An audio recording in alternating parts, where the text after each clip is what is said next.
This is Judge Joe Brown, and we're listening to We All Be News, news-free Dixie for the 21st century. Hey, Judge Brown, how you doing? Hey, Brother Ron, what's up, young man? Not much. Show, how you doing today? All right, I'm doing okay. How about yourself? I'm good, sir. It's becoming a very, we in, month number 8, the 8th month of 2016. A lot of crazy stuff going down, and I know people really been enjoying your commentary and analysis, how you've been breaking down a lot of things, and they're very impressed with your, unlimited knowledge. I mean, you just got a lot of wisdom and a lot of knowledge, and people are eating it up, and they are, you know what I'm saying, go right on, Judge. Now, so they, they cheering for you to recover from whatever going on health-wise. They're really pulling for you. Well, it's type 2 diabetes. You don't do some of the things you should do, and it catches up with you. But anyway, I'm much better. Yes, sir. It's great. Concerned. Oh, yeah, it's excellent to hear your voice and hear you doing better. And I just want to talk to you because I know I had a chance to talk to you about the Republican National Convention, and they just wrapped up the Democratic National Convention last week, and a lot of stuff happened even before the beginning of their convention with the Deborah Wasserman Schultz thing, and also some other things during the convention. I just want to get your thoughts and commentary on that. Okay, here's what you were looking at. One, the Republican convention was interesting because it showed that the convention itself was trying to deal with their rank and file. In other words, the ordinary people out there in mainstream America that tend to empathize with what they were doing. It showed that the Republican Party hierarchy was greatly out of touch with what its rank and file was about. With the Democratic Party convention, you saw the exact opposite. You saw well-orchestrated production by the Democratic Party hierarchy, which is running the convention, but very much out of touch with the American public. Right now, I think this is an unusual election because there is so much dissatisfaction publicly with the candidates that have been selected. Something's gone wrong with the party selection process.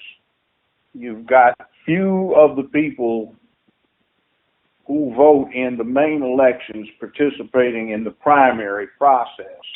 And the primary process tends to be run by what I call the cognoscenti. They're the political equivalent of the guy who's sitting down on the couch with everybody watching the basketball game, and he can cite everybody's percentages from the floor, statistics and all that kind of thing, because that's what he does. You have people who have party activity as their social club, and you might closet somebody that is a party activist and ask them about foreign policy, trade, economic development, education, and they can't tell you anything, but they know the who's who of the party, who's in and who's been going to the functions with them, and it becomes sort of like you see the rich folk where they've got bored people who've got a lot of money and they like to do charity activities and they drink wine and nibble cheese, that kind of thing. Mm-hmm. So it's kind of out of touch. I kind of look at it as one candidate's got a bottle of poison in his hand, Trump, and he's got a scowl on his face, and the other one, Hillary, has got a bottle of poison in her purse, and she's grinning at you. So which one do you want? The one that's got it up front or the one that's hiding it? The one that will come on out and say no bedside manner, or the one that's trying to grin at you and ease it down? I don't buy into all of this stuff about somebody's going to blow the world up, because a lot of that's hype. But I do have concern about what is going on in terms of this country's relationship with the developing world. But on the other hand, Trump aggravates a lot of people with some of his anti-Islamic stuff, but Hillary Clinton is basically a bought-off politician who's owned by high finance and investment banking. So that's not good for us either. So what do you want? People are worried about somebody being racist, but I remember when Clinton was in college back in the 60s, and she was supporting that racist Barry Goldwater for Republican president, and he was the first one in a long time to break out that race card, and then she supported Tricky Dick Nixon and was going around talking about black power advocates needed to be locked up for being un-American. So does a leopard change its spots, or in this case, does the cougar change its paint job? You know what I'm saying? Yeah, right. So America, you know, you get down into the mainstream majority and you're going to find a whole lot of racism for a whole lot of reasons. Like you find people that would claim they're not a racist. You go out in California, and we used to have a joke going up out there, which is, have you ever found a white man that admitted that there was a black man that could do anything he couldn't do better, except maybe play basketball? You know, and then down here in the South, they'll do the good old boy thing and be racist, but they'll acknowledge that you might have expertise and actually pay you to do something. But, you know, it's half dozen of one, six of the other. So when we start talking about who's the racist, it's like, okay, Hillary, you were sitting around the dinner table talking about politics when you were growing up, so hell, I did too. My folks were into that, but since your daddy was a Republican and a junior grade executive for Goldman Sachs, and coming from where you came, was it the good stuff, or was it what made you support Barry Goldwater? You know, you got to think about it. So is it familiarity with black folk, or is it you ain't never seen one, born in Chicago, growing up in New York, and then playing carpetbagger and getting all hot and bothered by Bill and moving down to Arkansas? You know, or is it Trump, grow up in the rarefied areas of the rich folks' country? You don't run into too many of us, except maybe when you get an athletic team that you own, you know? Mm-hmm. So I think the only person that we had out there that was kind of representative of the people was Bernie Sanders, and it's a shame. And somebody's party picked him for the candidate. I think he would have won by a landslide election in November. But again, like I said, the parties are out of touch with the mainstream of the voter that they are trying to address. So we have a thing now that is kind of reversed. Well, the parties have reversed their positions, role reversal. The Democratic Party used to be the one that looked out for the working man and kept high finance, big business, and all of that in check. But Bill Clinton, when he was president, did a rapprochement with high finance and investment banking, and now the Democratic Party seems to be in their back pocket. So we no longer have a protector, and the Republicans try to talk about big business, but they don't make money for big business. And what they do is pander to a redneck outlook, and what the Democratic Party does is pander to a San Francisco outlook. So it's like, hey, who talks for me? I have problems. I want to see educated young people, but nobody's talking about making education free again. We have all kinds of schemes about privatizing the process, but public education made America great for everybody. We talk about we need people to go back to work, and the economy is either is or is not turning around, but Wall Street's doing fine, but ordinary folk aren't. You know, the middle class has lost a lot of its buying power, and it's steadily dropping. Why? Nobody talks about it. We have problems with taxation on a real deal, not that kind they talk about. We need tax incentives for. Well, hell, what good does a tax incentive do if you don't have a job to pay taxes on? You see, so you talk about changes in the area. Is the Black Lives Matter movement something dangerous and socially irresponsible, or is Black Lives Matter as much as anybody else? And if you don't understand that, anybody else's, and if you don't understand that, are you pandering or are you just being an idiot? You get O'Reilly talking about when he responds to Michelle Obama's remarks about how weird she feels living in the house, the White House, built by slave labor, and he comes back, well, those slaves got fed real well. Well, look, buddy, you're Irish, so I guess you forgot about the fact that it wasn't until 1878 that the U.S. Congress passed legislation declaring that Irish were no longer to be considered as non-whites, but were to be considered whites. So what happened to your ancestors before 1878? And that 13th Amendment says no more involuntary servitude, as well as no more slavery, which meant indentured servitude. And Irish made up a whole lot of the indentured servants. Mm-hmm. So, you got idiots running around that exploit it or fools.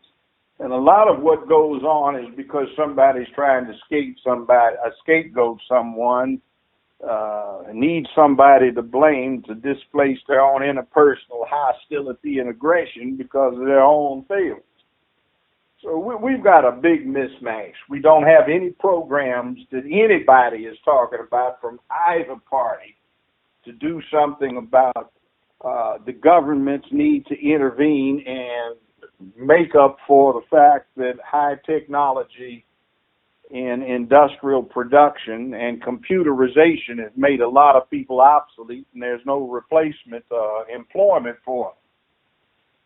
That you use the penitentiary systems to control surplus labor. You don't have enough jobs to go around, so you put the people that are surplus in jail and allow smart entrepreneurs to make a lot of money off of that. At least you get Trump talking about that. I'll give him that much credit. I don't like Trump, but I don't like Hillary. So What can I say? Now, we'll put this out there. In the 60s, we had a term that we used to throw around called heightening the contradictions. In other words, it wasn't a matter of picking, which one is the best choice, not because they're good, but because they're not, what do you say? Or the lesser evil, something like that. Lesser of the two evils. Instead of going that way, we'd say pick the worst of the two evils so you can see what it is. In other words, you've been dancing around and you've been getting something that's poisonous. It's like tobacco smoking. Tobacco industry passed it off as good for you. Everybody wanted to be the Marlboro man and smoke, but it'll kill you because it's 100% going to produce cancer in you or mess up your health, get a heart attack, liver problems, all kinds of stuff. But you see, they push that. So it's like right now, it's all kinds of stuff that's bad for you that's getting pushed on you, not just in terms of stuff you might ingest, but stuff that's pushed is good for you, but really is not. So we've got a media that's a disgraceful failure at what it's supposed to be doing. Instead of being informative in an entertaining fashion, it tries to turn the whole thing into a mass entertainment.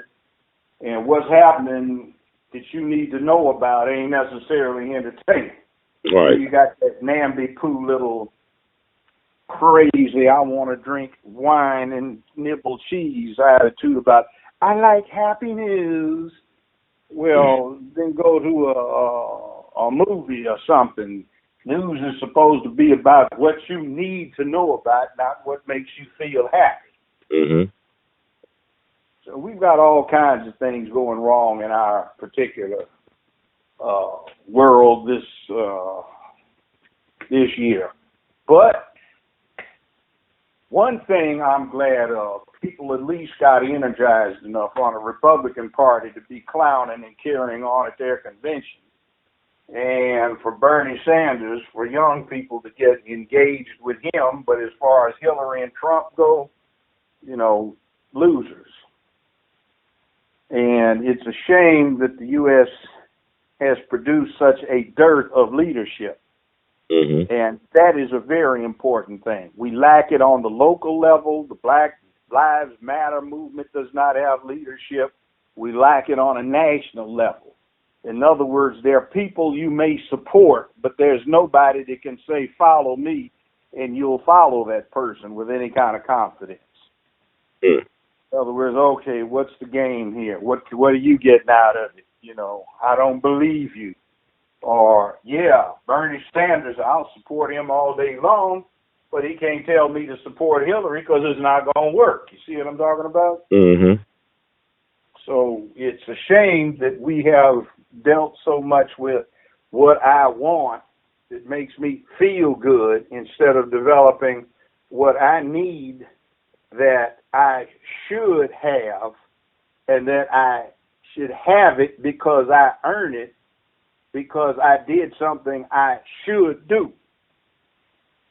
You see, we've gotten away from that.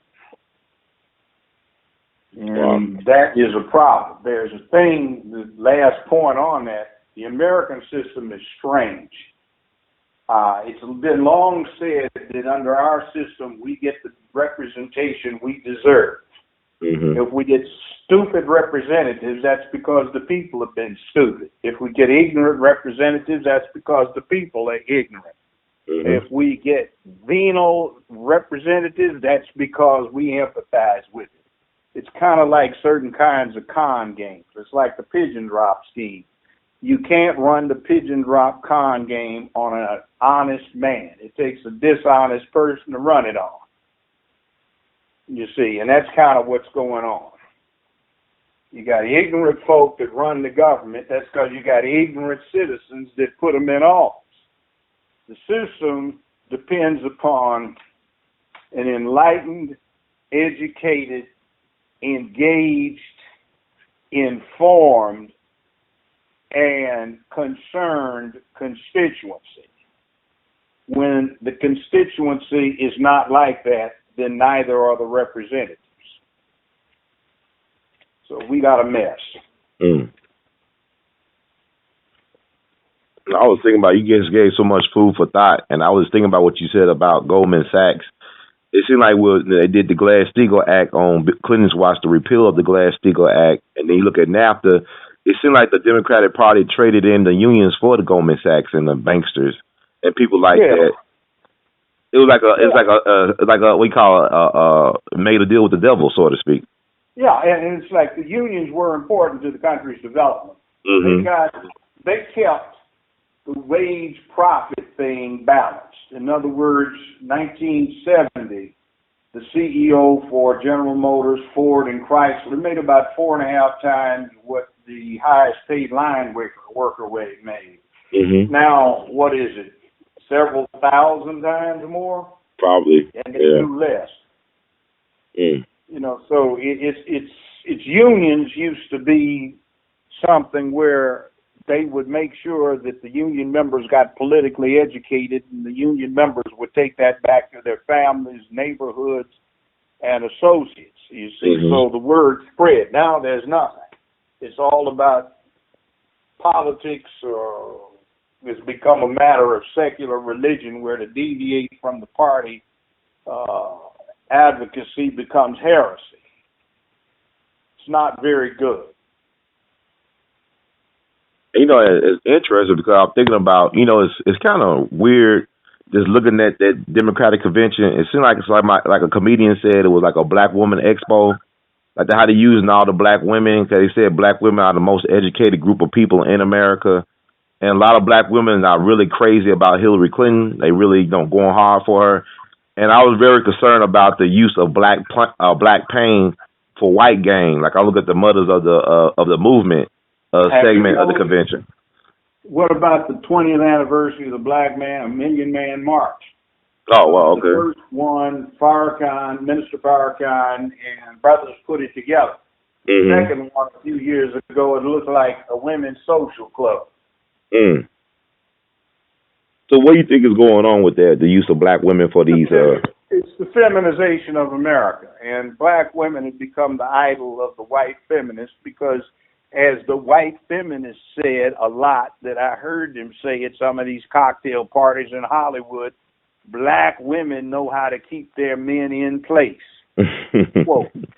Yeah, we must learn something from our black sisters, The African-American woman is the one woman in this country that knows how to keep a man in his place there.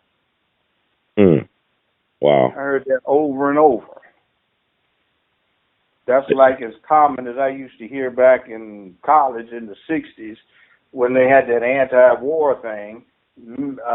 Sisters, women need to take control, and they need to change the way, we need to change the way we raise our boys to be men. They need to learn to express themselves, to emote, to cry, to shout, and let it all hang out instead of trying to be so laid back and uptight and under self-control.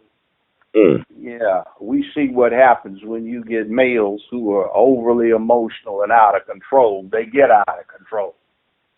You know what's interesting? You say that because I look at Hillary. When I saw Bill Clinton do that speech for his wife, which was a pretty good speech, I would say he's a great orator, no doubt about that. But it's like Bill Clinton has more feminine qualities than Hillary. She don't seem like a woman to me in terms of how she actually is very Machiavellian, very ruthless, very cold-hearted, it seems. And if she was a man, she would have been president years ago, I think.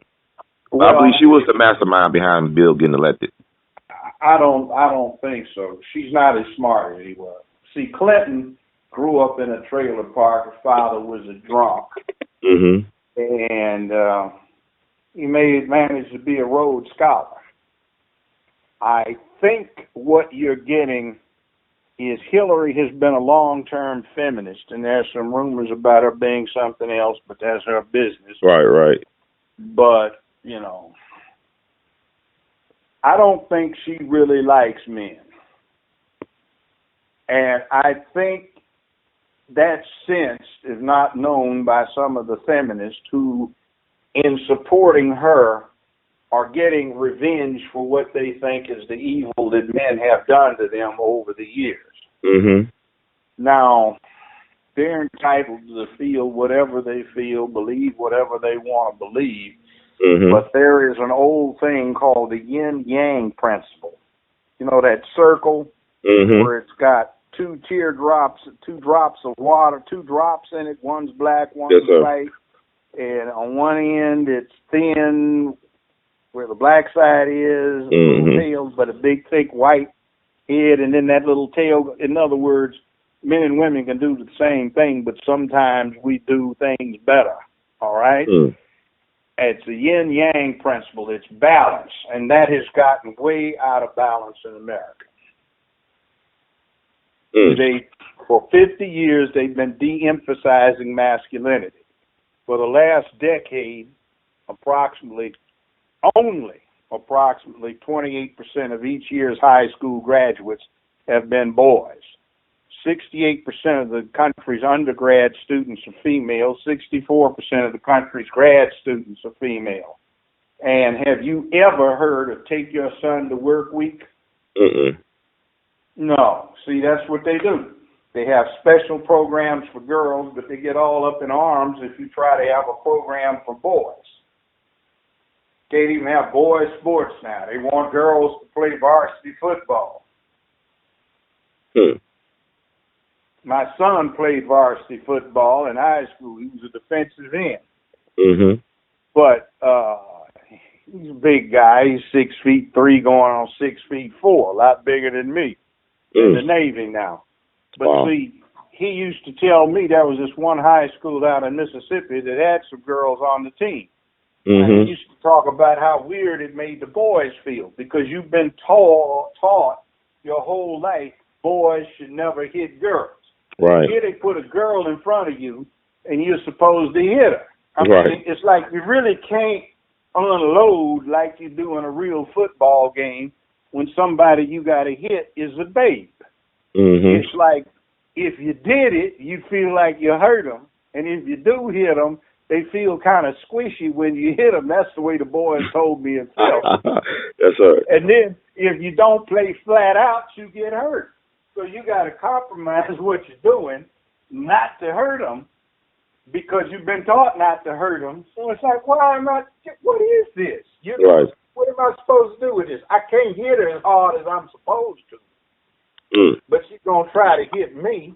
But, I got to back off of that because I am supposed to be a man and I'm not supposed to hit a woman.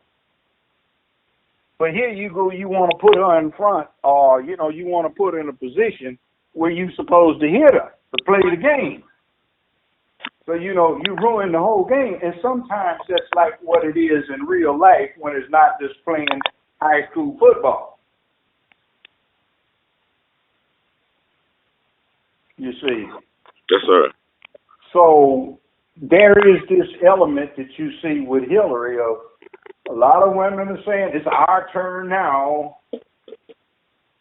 I was like, yeah, there are more women in the world, 51% versus 49% compared to men. So I guess if you put it that way, but what are you trying to get? And then there are those who say, look what you've done when you got in charge of the stuff you gotten in charge with, it didn't work too well. And then some people say that's being sexist. And then some people say, no, it's being observant. And then some people say, hey, you can't do that. And then some people say, well, let's see how it pans out. It's a social experiment. But I don't know. I called her the sailboat. In other words, she only goes where the wind blows her. So somebody told me, he said, look, man, what we got for this election is a choice between Sasquatch and the Chupacabra. That's hilarious. Oh, man. I was thinking, like, it's like either Richard Nixon with a vagina or Ronald Reagan with a bad haircut. But that's even better. Yeah, that's better. I mean, the stuff she get away with will make Richard Nixon blush, man. All the stuff she get away with in terms of scandals over her career is incredible. And see, you know what's going on? See, remember when Bernie said we want to see the transcripts of what you said? Yeah. What he really meant was you didn't say anything at all. You just showed up, grinned, said hi, and they gave you a $220,000 check. Wow. Enough times to give you $16 million in 1 year. They bought you. And then Trump, you got an ego thing going on here that is crazy. And you talk all this irresponsible nonsense. Don't you have any good common sense? You can inflame these fools. It's called incitement to riot. If you get a riot going. Right. But, you got a choice between getting the big businessman or getting the woman that's bought off by the big businessman. You want your medicine direct, or you want it sugar-coated? Wow. And it ain't medicine. It's more like, do you want your poison direct, or you want it sugar-coated? Exactly. It's interesting, too. I know that it's not that convention was like having a revival, because how, black folks, I was looking at my social media timeline, and black folks were all emotional and gushy, like they was at church or something. And I was looking at the narrative they were trying to paint of Hillary. Like, they kept on talking about, how she stopped teenagers from being in prison with adults in South Carolina, but at the same time, did she not call our kids super predators? And then you look at, Children Defense Fund, like, Mary Wright Edelman was her mentor, but in actuality, her mentor was Saul Alinsky, who was a union guy who worked for the mob, who worked for Frank Nitti. Yes. They never talk about it. She's a Chicago gangster. And then, if anything, have mellowed since I've been in college, but I'm not fundamentally different than what I was between 18 and 25. Yes, sir.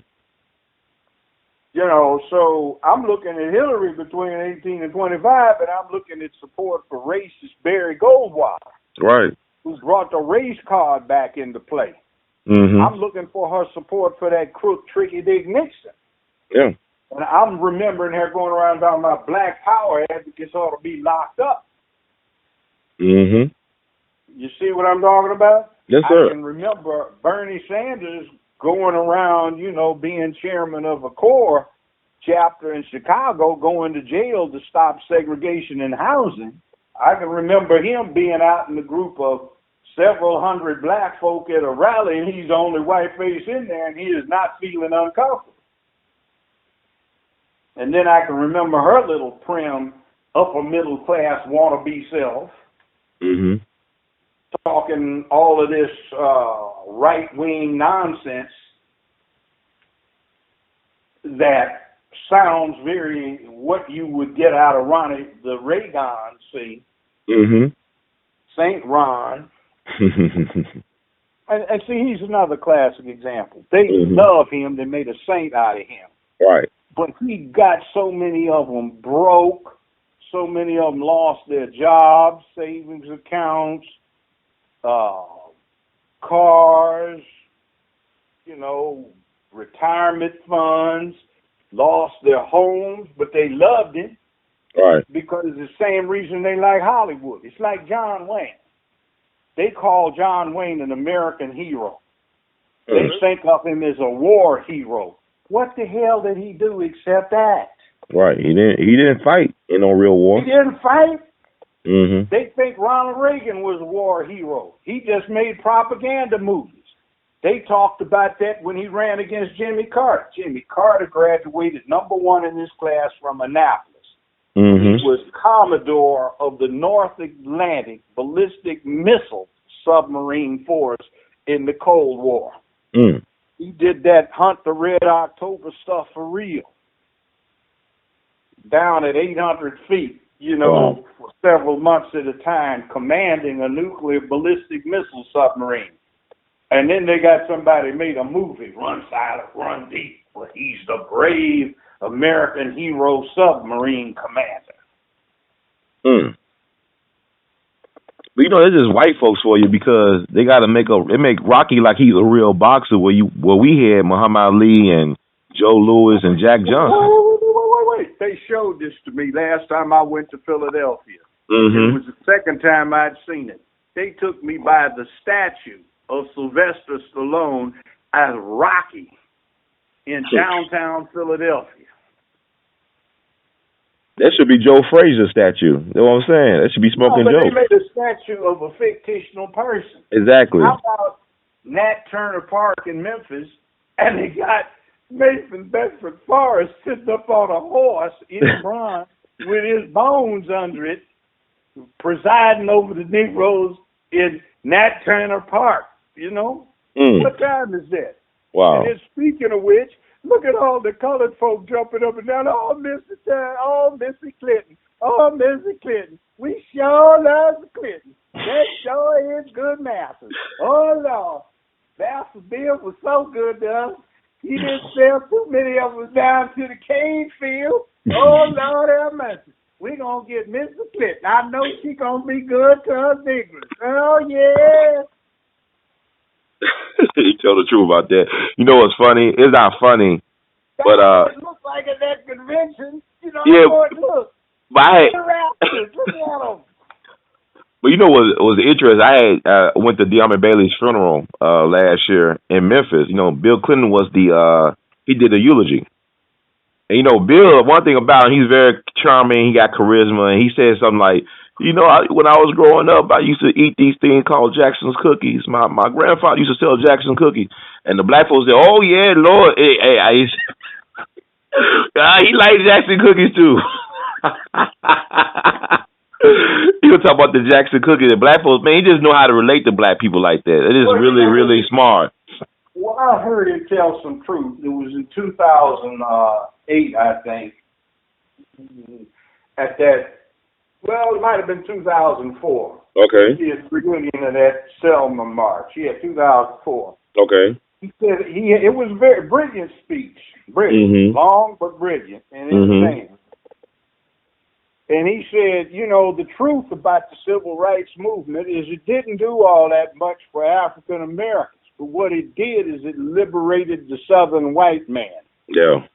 Said he had been all enslaved in his own mind with African Americans as scapegoats below him.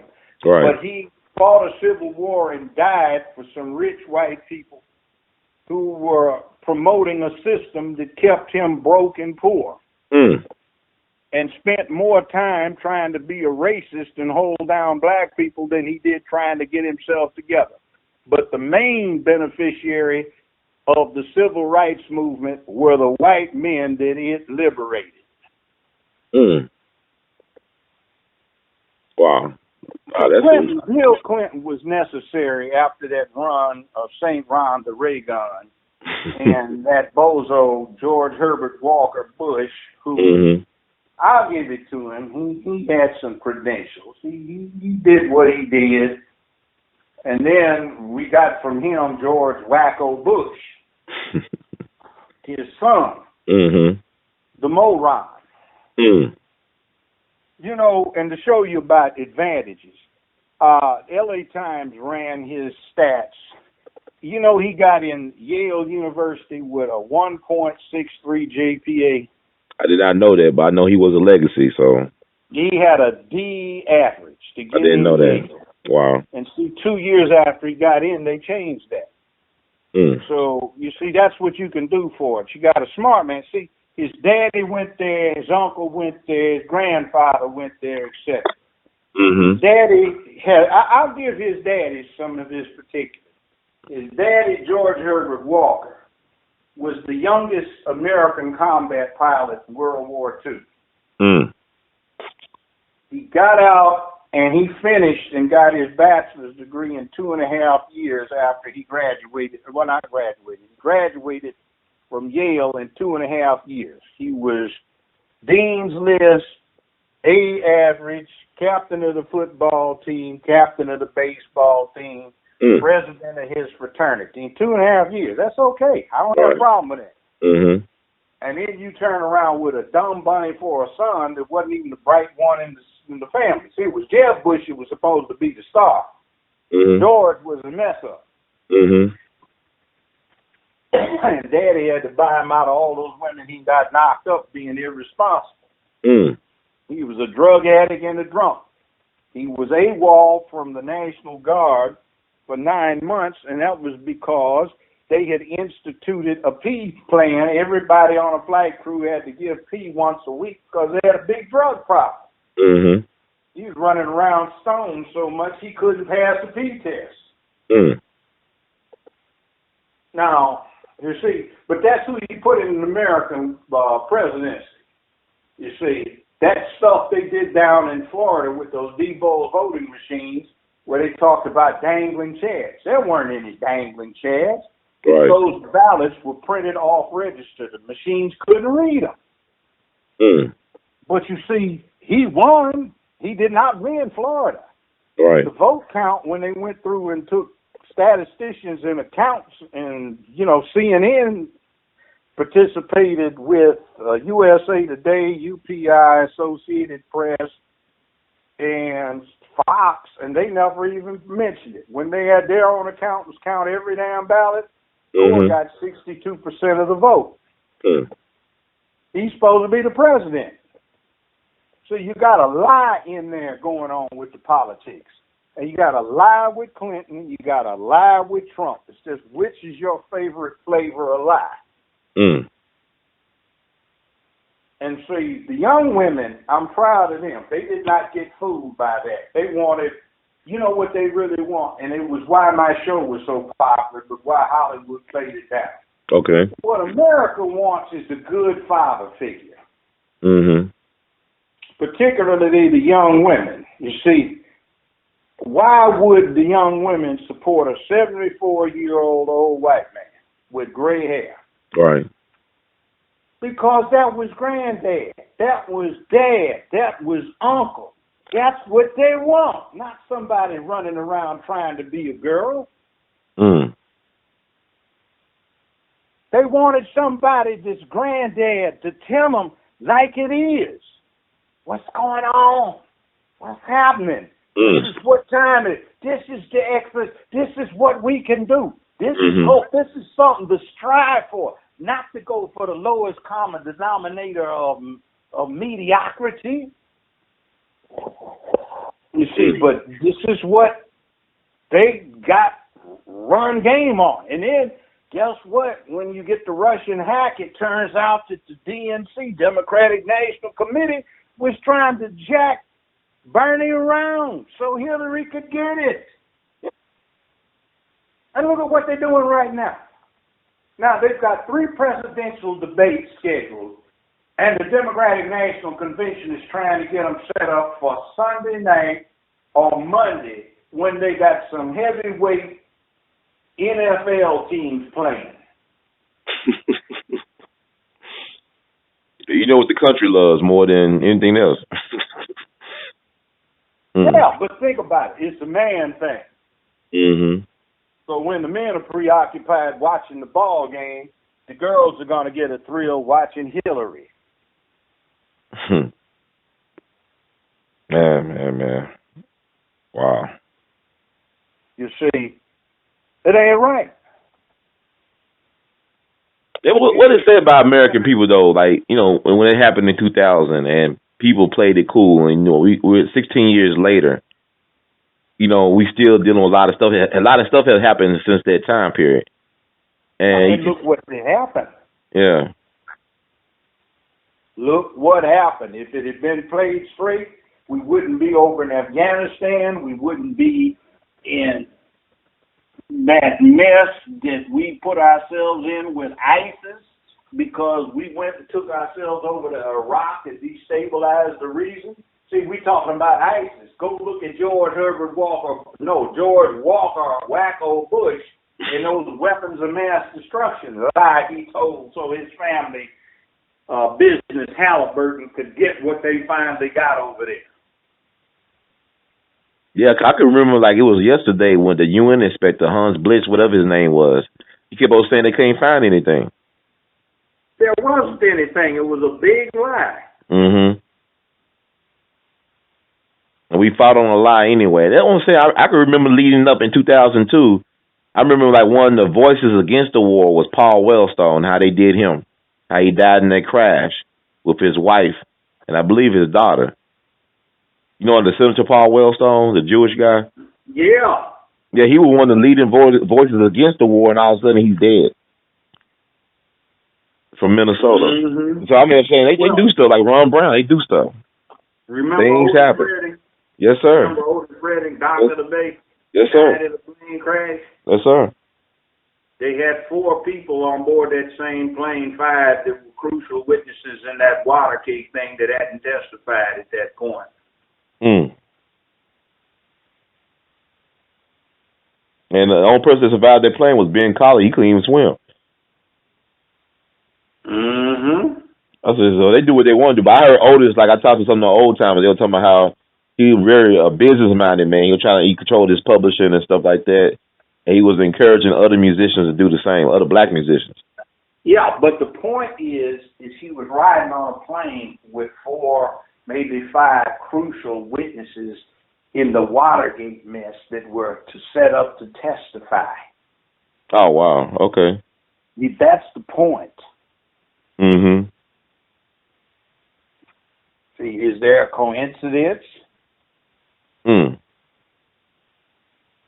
It was like the E.H. Hunt, his wife went down that plane crash in Chicago. Yeah. See, so with that news reporter. Yeah, It's very interesting what you get. Coincidence? Maybe. But then again, Obama himself has said the president has the authority to order an American citizen who's committed no crime, chargeable in an American court, who's a Native American citizen, to be executed on his orders if he feels he's a threat. And they did that. They did that with the guy with the blog and whatever. Yeah. Did that? Yeah. Mm-hmm. Now, that's keep scary. that in mind. Mm-hmm. And some people call him the Drone Ranger. That's his nickname. Some people got from him. The Drone Ranger. Yeah. Mm-hmm. Now, is his military policy fundamentally any different than George Wacko Bush? Don't sound like it. He just got a black face with a nice smile to cover over. I mean, they was able to get more things done on him because of his appearance and the way he, present himself than they could on George W. Bush. Mm-hmm. Because nobody gonna be charged with any war crime. I mean, they ain't charged the Bush. I know what I'm saying. Like the American people, like you said, is bred in circuses. Like we so lax. Like we don't want to. It's like we don't want this to know the real truth about what's going on. We don't want to understand how this thing really works. And then we get at a convention. Oh, Mr. Clinton. Oh my God, Mr. Clinton gonna be back in charge. Mr. Clinton gonna run the plantation. Well, actually, would it be okay? Now, I talked to this brother named what's his name, Willie Ricks. He go by Mukasa Dada. Willie Ricks, who was with Stokely Carmichael, the guy who coined Black Power. Willie Ricks. I talked to him a couple of years ago, and he was saying the voting thing is a joke. In his opinion, that it was just a strategy they used back in the day to get the federal government aware about how they was treating black folks down south. Yeah, but what have they done about it? They've let it out. Mm-hmm. Okay, we've got all kinds, for instance, we've got all kinds of wrongs that have been done. Republicans, when they get in the White House, they tend to put somebody in as U.S. attorney in sensitive areas who will prosecute a Democrat for sneezing and not covering his mouth when he sneezes, all right? Mm-hmm. We get black folk put in through the Obama administration or even under the Clinton administration, Bill Clinton, and they don't do anything to even look at allegations of rank corruption going on. Like right here in Memphis, why isn't the U.S. Attorney's Office here, Edward Stanton III, why isn't the U.S. Attorney here looking into the rape kits? Why aren't they looking into the allegations of election machine fraud? Why aren't they backing up the Justice Department and jacking up juvenile court down here after the Justice Department, this is from the Washington Department, not local, said it was the most racist, biased, bigoted, prejudiced, and unfair operation they had ever seen run for economic benefit at the expense of the black people in this area. And the U.S. Attorney, black, doesn't do anything, but he gets nominated to be a federal district court judge by Republican Lamar Alexander, U.S. Senator from the state of Tennessee. See, why is it when we get in places we don't get zealous about correcting public wrong? That's a very good point. Yeah, you see what I'm talking about? Yeah.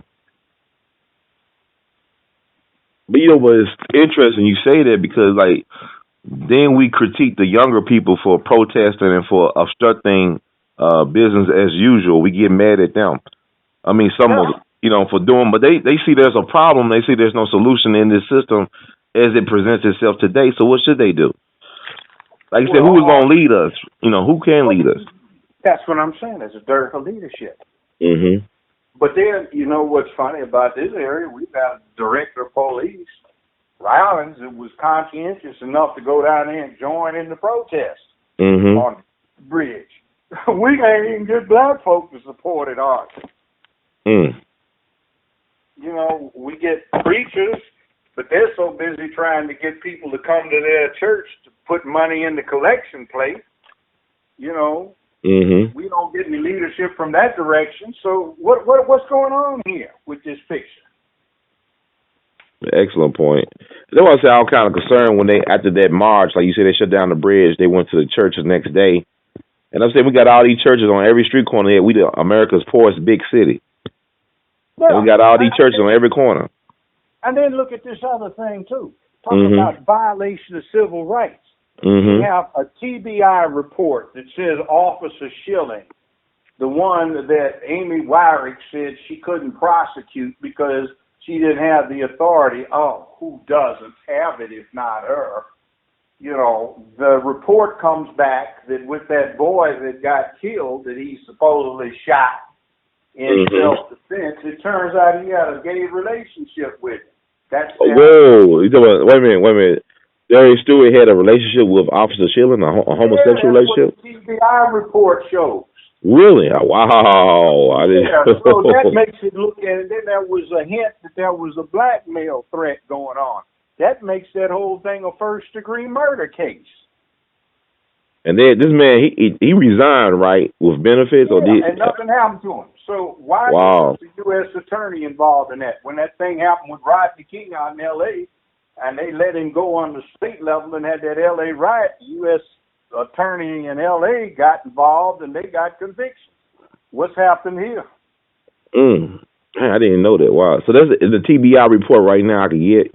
Or is it still available to the public? Yeah, you can go get that. There are allegations that they came up with that's what was going on. That makes sense, so it's so personal now. It sounds very personal how he did that. And then Schilling is related to the ones that had a car dealership around here. What else was going on? See, I brought that up at a meeting one time. I mean, black folks, man, we don't want to know nothing about anything except it's Real Housewives or it's love and hip hop. We don't care about anything outside of entertainment.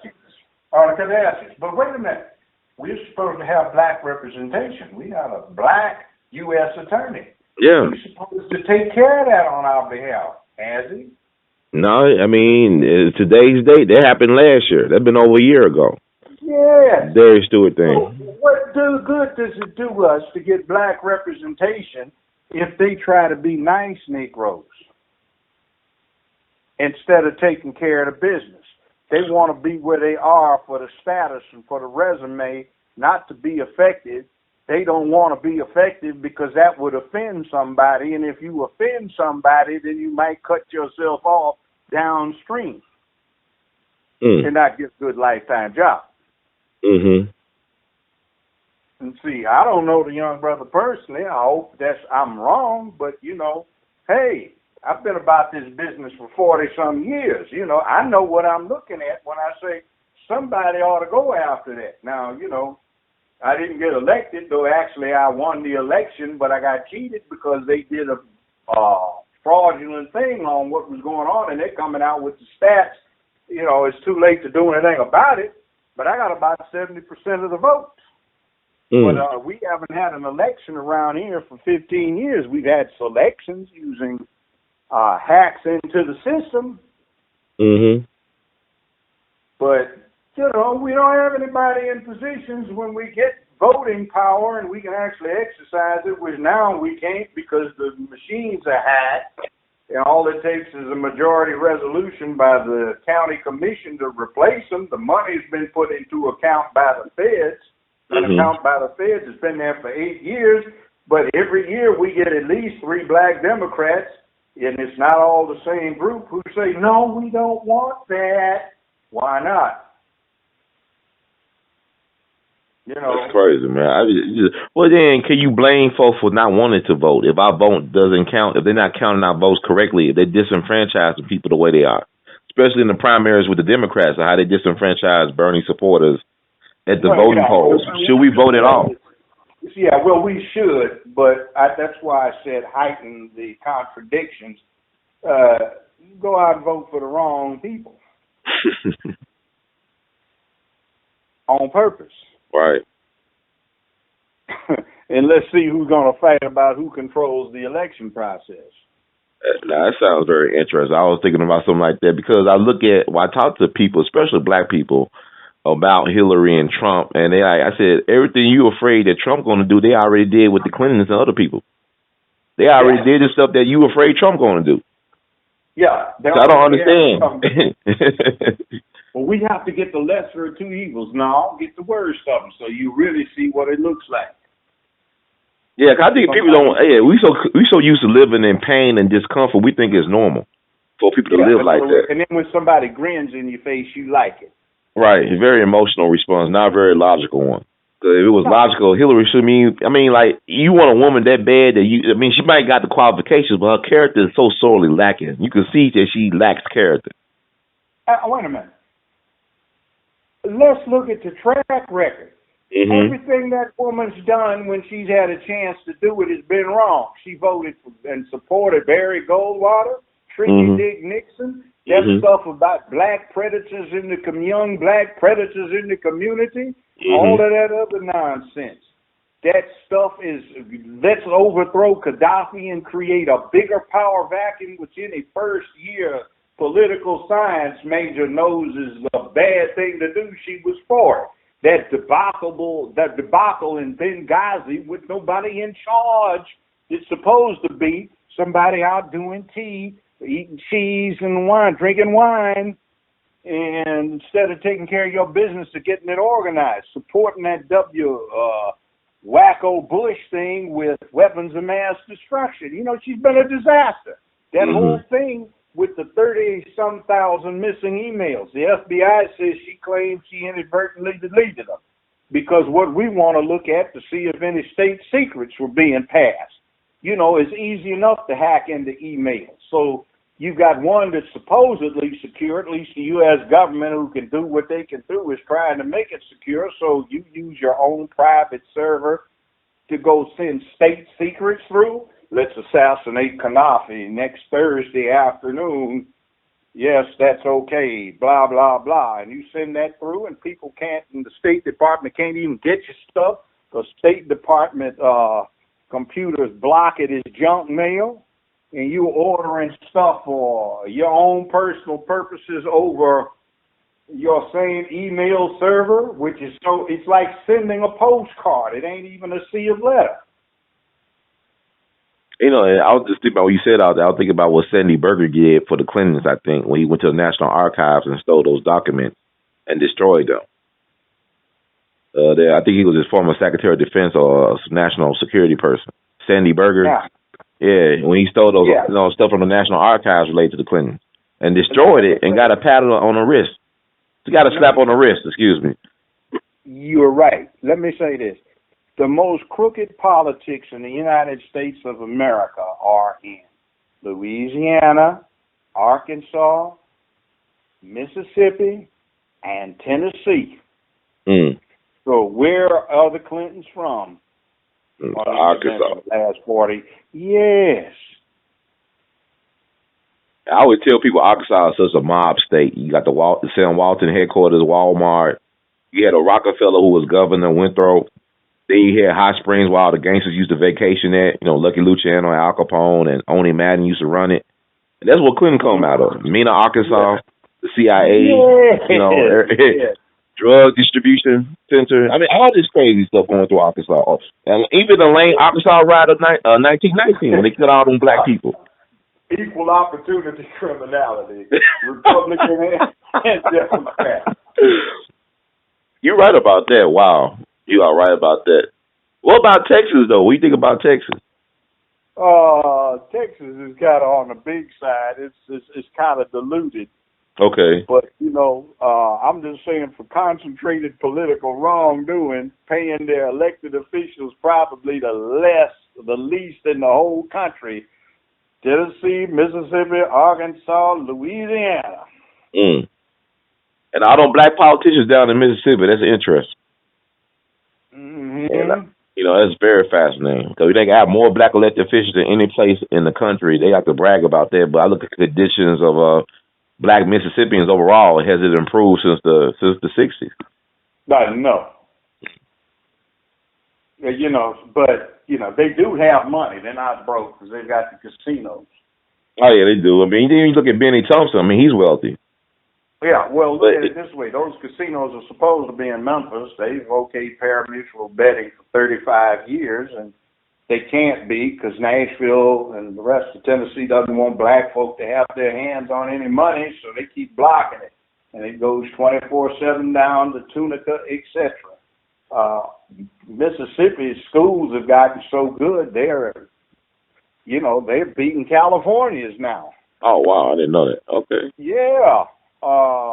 I mean, they've got parents in Tennessee that are trying to figure out ways to get their kids in Mississippi schools. Like, you know about a place like DeSoto County? Yeah.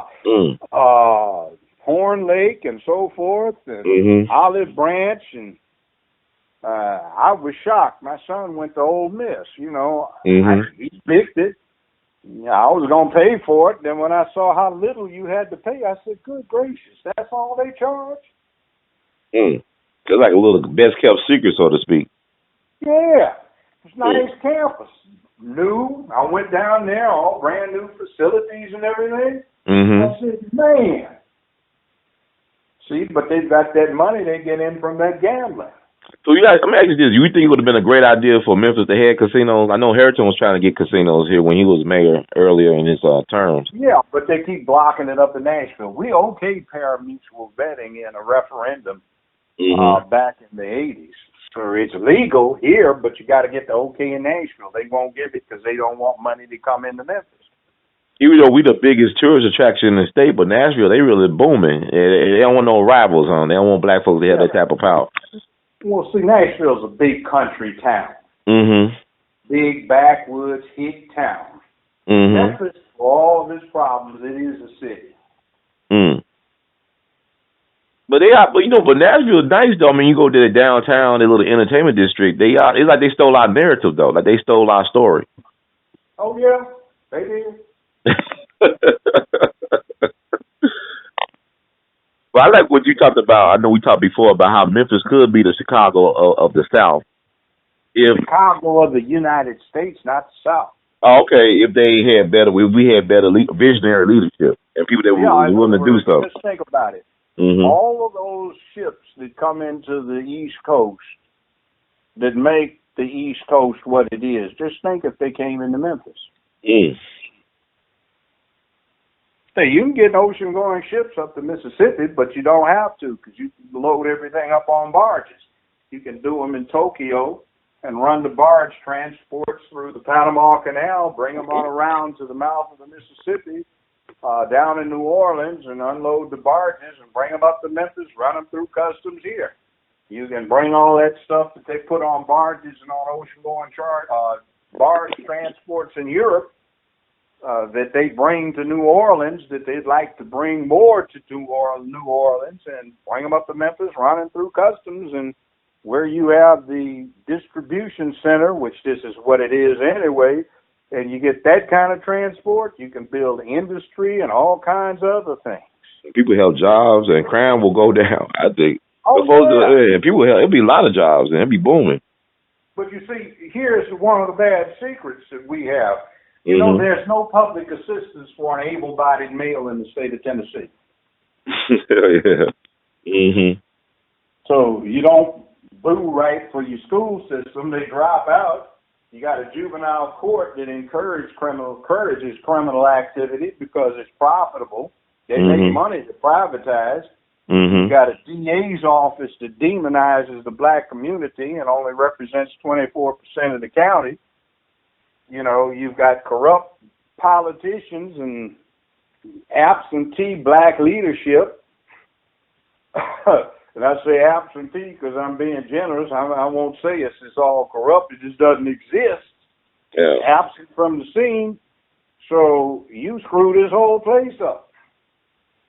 Yeah, but somebody like you, man, with all this knowledge and insight, what you said will be incredible. I mean, that would be like an awesome, like what Maynard and Andrew Young did for Atlanta, you know, a place like that. It could be done in Memphis. Well, yeah, but you see what the problem is? The commercial appeal is owned by Patricia Harris. Okay. They own Channel 3, and part of Channel 5 and 13 is Fox, and they do what they do. So you have no alternative news media, and you want something done, you just report it the way you want it. I mean, definitely, like I think about the juvenile court fiasco, and I had posted, you know, some information on that, and a well-known news personality on Facebook, she wrote me saying, "Don't post this on my page, or don't post on my page no more." I'm just doing your job because you won't do your job. Yeah, you know, you need to report this stuff. See, y'all not reporting it. And we can't keep it in our pants or wear a raincoat, so a lot of our elected officials have these outside kids.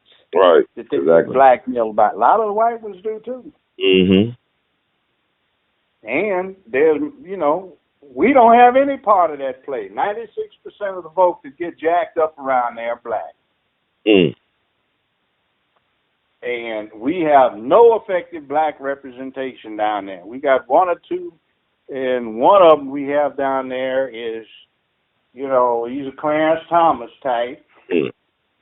And we've got old-time overseers down there and some folk that have never practiced law outside of what they do down there that, instead of being elected judges, they get appointed fresh out of law school, fresh out of ignorance, and they've got the wrong kind of attitude, and they look at us as threats, and they do their part to protect their people and lock us up and make money off of us just like they do back in slavery.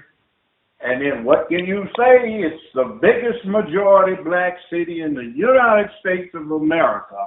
Mm-hmm. And in Nat Turner Park, we have a bronze statue of Nathan Bedford Forrest presiding over the Negroes. And he used to run with his partner Maples the largest slave trading business in the United States before the Civil War. Mm. It is actually the biggest one in the country right now. Still, they just call it juvenile court in the criminal justice system. Right. Also, I'll be tagging him now. When I was at the Nathan Bedford Forrest rally this year, I basically told his great-great-grandson that his great-great-grandfather was the father of private prisons. And he looked at me, what? What'd you say? I said, look what he did on President Allen. How he used black convict labor. He was commissioned to grow cotton and corn and hogs, raise hogs and stuff. So he came up with that concept basically after the war to still use black slave labor in a prison type fashion. Oh yeah. And white folks like, I gotta research that. He'll tell me, why you say I gotta research that? What the white folks were telling me. Okay. Well, what's funny about the whole bloody thing? Oh, what's funny? I looked at some records, obscure records that the Freedmen's Bureau kept. Mm-hmm. You know which large Southern employer paid his niggers the highest wages? Oh, Nathan Bedford Forrest? Nathan Bedford Forrest.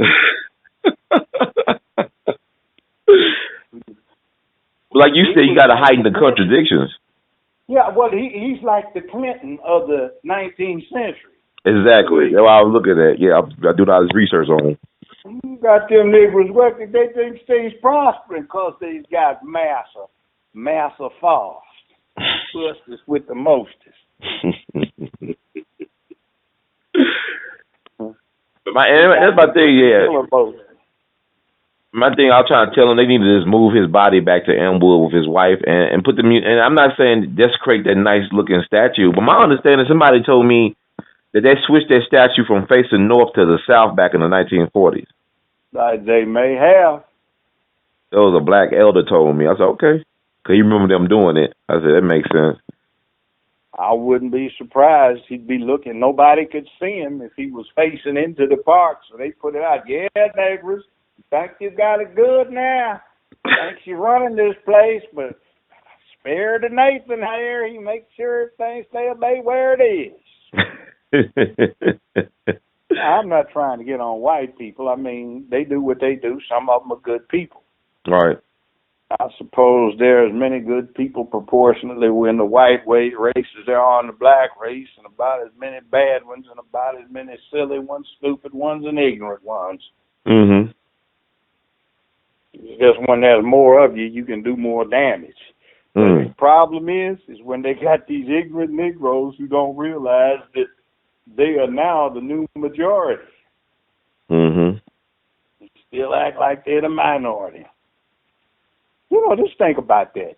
Down in the South before the Civil War, you have all these rural plantations separated by miles from each other. Mm-hmm. And you got 4 or 5 white folk and several hundred Negroes, and the Negroes still slaves.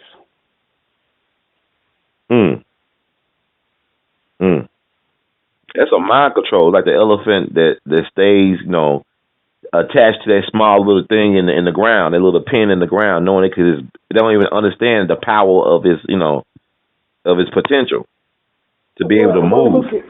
Look at the Democratic convention and all them colored folk jumping up and down. Yeah, it was like an NACP convention out there. Yeah, I agree. Got concerts and everything, like a revival.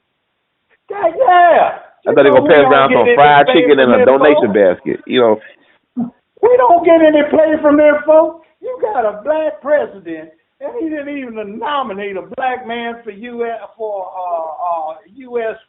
Supreme Court. You got a black man for president. He didn't hardly put anybody up to be a black federal judge. Shit. You got a black man for president. He didn't try to get introduced one damn thing for our benefit. Education, job, anything.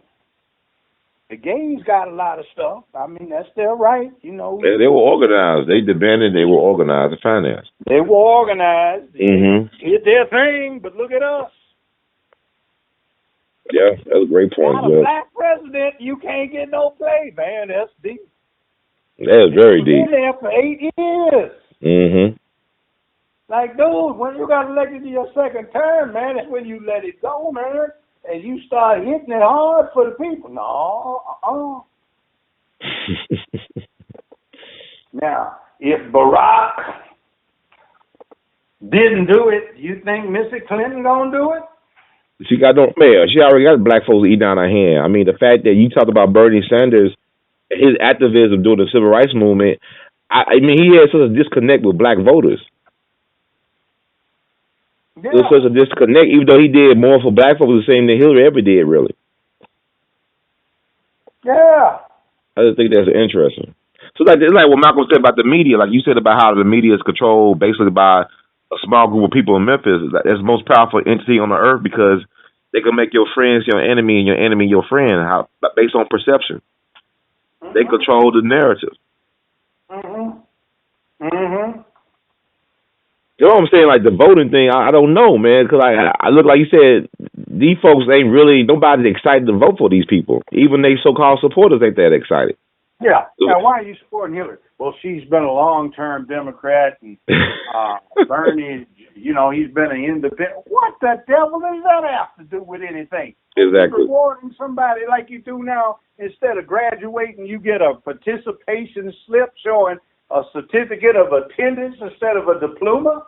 Yes, sir. Instead of getting a first place, second place, third place ribbon, you get a ribbon showing participation. That's right. Want a participation ribbon? See, that's the way we're doing it now. So I mean, I could talk to you all day, Judge, but I'd like to close it out. What are some of your closing thoughts? And thank you once again for always sharing and being being free to share your point of view, because people are really enjoying it and they becoming more informed. Well, yeah, I'd like to put together a coalition in this town between several folks that have radio access. You, Christian Kirk, and a Tawana Murphy. I'd like to see you guys do some collaborative stuff. Okay, that's right. Develop new leadership. You get, it's like a triumph, from one side to the other.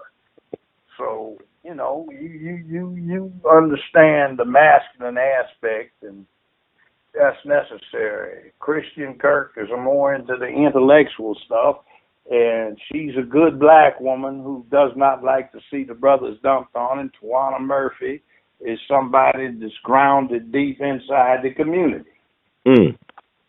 So, by the way, that's just a thought. You can consider that. But, brother, I'm glad to help you out. Old man got nothing better to do in his spare time except try to spend wisdom, spread wisdom, and hope it doesn't sound too much like foolishness. That sounds like people need this. I think people, like you said about Bernie, people looking from people like you, they respect you a lot because you are that father figure. And you have been around, you have paid dues, you have put yourself on the line for the people. So I think people really enjoy receiving your word as much as possible and hearing your voice, pontificate on things that are very important to the American people and to black people in particular. So I just want to thank you for your service, what you have done for us, and continue to do for us, and want to encourage you in your walk to keep on walking and keep on moving and pushing. Well, thank you, young man. I appreciate that. You have a nice day. And we love you madly, bro, Judge. Yes, sir. Yes, sir.